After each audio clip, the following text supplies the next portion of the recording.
लोकशाही मार्गाने आंदोलन करा, गणेशोत्सवात कुठलेही विघ्न नको, सणांमध्ये खोडा घातल्या शिवराय निपात करायचे, मुख्यमंत्री फडणवीसांचा जरांगेंना अप्रत्यक्ष इशारा.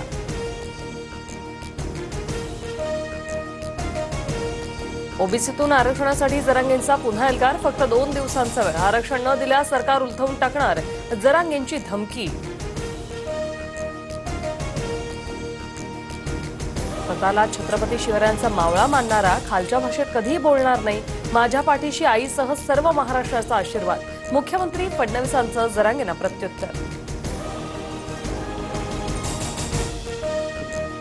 मुख्यमंत्री फडणवीस विना संस्काराची भाषा करत नाही. जरांगेंना सुपारीखोर, चिंधीचोर बोललं तर चालेल का? भाजप नेते प्रवीण दरेकर यांचा मनोज जरांगेंवर निशाणा.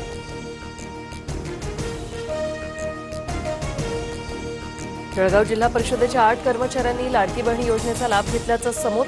लाडकी बहिणी योजनेचा लाभ घेणाऱ्या पुरुष ग्रामसेवकावर कारवाई करण्यात येणार, मुख्य कार्यकारी अधिकारी मिनल कर्णवाल यांच्याकडून स्पष्ट.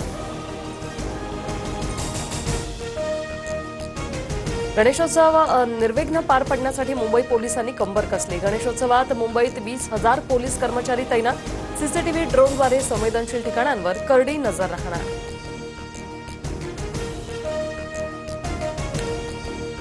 म्हाडाच्या कोकण मंडळाच्या लॉटरीला मोठा प्रतिसाद. म्हाडाच्या 5,000 घरांसाठी 1.25 लाख अर्ज 28 ऑगस्टपर्यंत अर्ज भरता येणार. एल्फिन्स्टन पुलाचं पाडकाम गणेशोत्सवानंतर केलं जाणार. एल्फिन्स्टन पूल 10 सप्टेंबरपासून वाहतुकीसाठी बंद.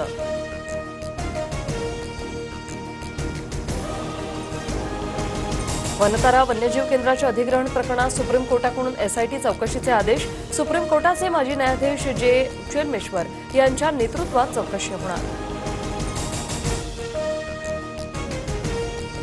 पंतप्रधान नरेंद्र मोदी यांची पदवी किंवा शैक्षणिक प्रमाणपत्र सार्वजनिक करण्याची गरज नाहीये, दिल्ली उच्च न्यायालयाचा निर्णय. दिल्ली विद्यापीठातून 1978 साली BA झालेल्या रेकॉर्ड सार्वजनिक करण्याची माहिती आयोगाचा आदेश रद्द करण्यात आलाय.